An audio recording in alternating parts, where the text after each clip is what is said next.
5, 4, 3, 2, 1, 0.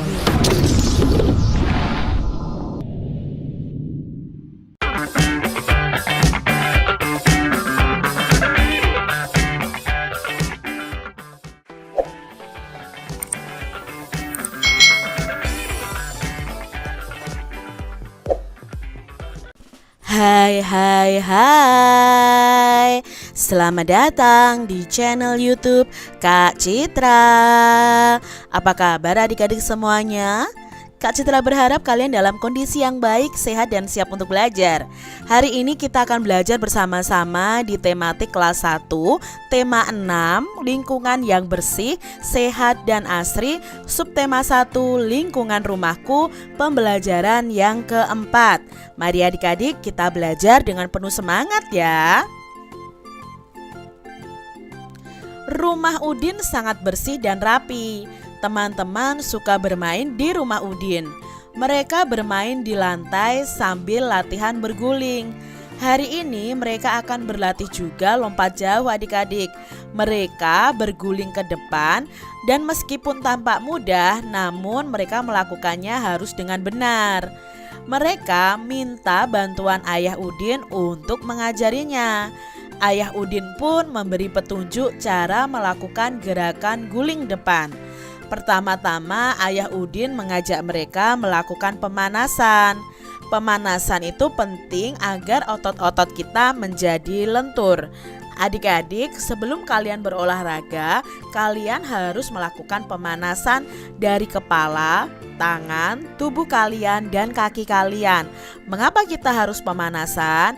Nah, gerakan pemanasan ini berguna untuk mempersiapkan otot-otot kita supaya menjadi lentur sehingga kita saat berolahraga nanti tidak akan cedera.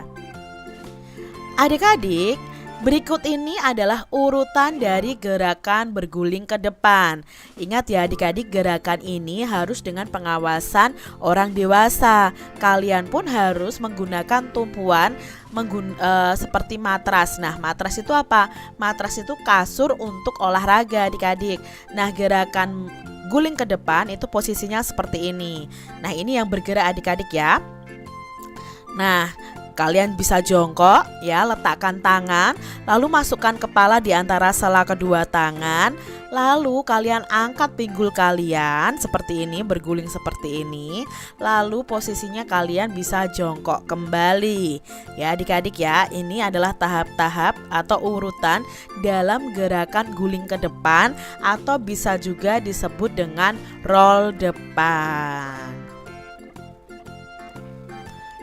Saat ayah memberikan petunjuk, Udin memperhatikan. Udin menanggapi petunjuk ayah dengan santun. Simaklah percakapan Udin dan ayahnya. Perhatikan pula cara Udin menanggapi petunjuk yang diberikan oleh ayahnya. Nah, di sini Udin bertanya kepada ayahnya, "Ayah, bagaimana cara melakukan gerakan melompat?" Lalu ayah menjawab, "Pinggul dan lutut ditekuk untuk mengambil ancang-ancang. Lengan diangkat ke belakang punggung, badan lalu dilentingkan ke atas dengan posisi agak condong. Kaki mendarat di lantai dengan posisi kedua kaki sejajar." Di sini ayah itu memberikan petunjuk.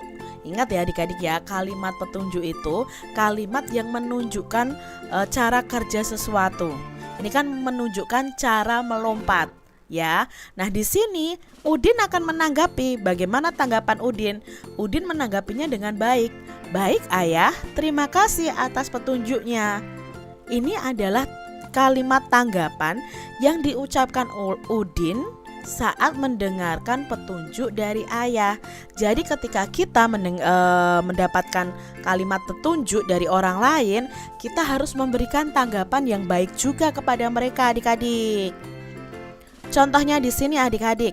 Ya, sekarang kita akan mencoba membuat kalimat tanggapan dari petunjuk berikut ini. Contohnya ya, misalnya di sini ada petunjuk seperti ini adik-adik.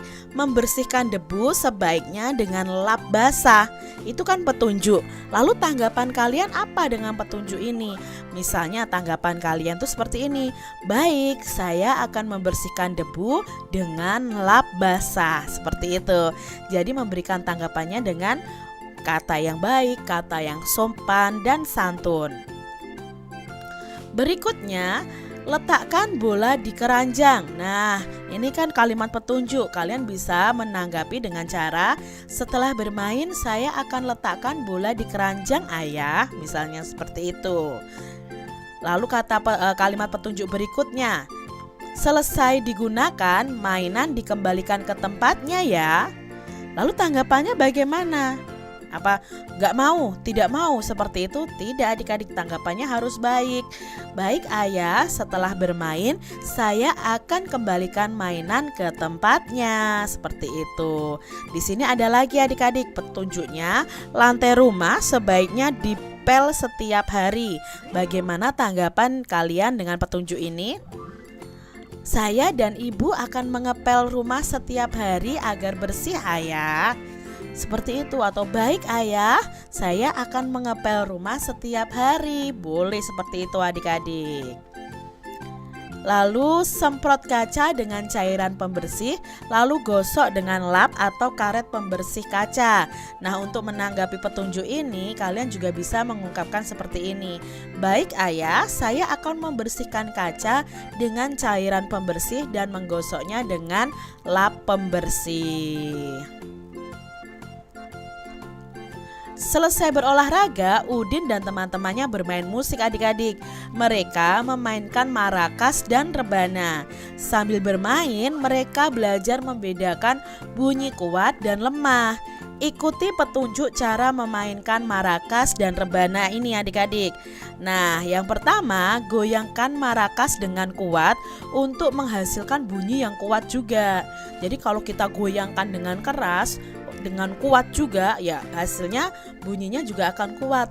Tapi kalau kita goyangkan dengan lemah adik-adik, maka akan menghasilkan bunyi yang lemah juga marakas ini.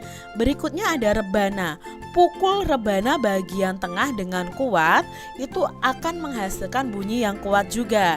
Tetapi kalau kita memukul rebana bagian pinggir dengan lemah, otomatis bunyinya juga akan lemah adik-adik.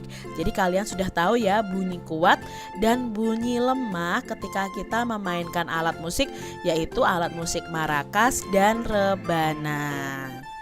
Demikian tadi adik-adik pembahasan kita di tema 6, subtema 1, pembelajaran yang keempat. Semoga video pembelajaran ini bermanfaat untuk adik-adik semuanya. Dan sampai jumpa lagi di video pembelajaran Kak Citra selanjutnya. Tuhan memberkati.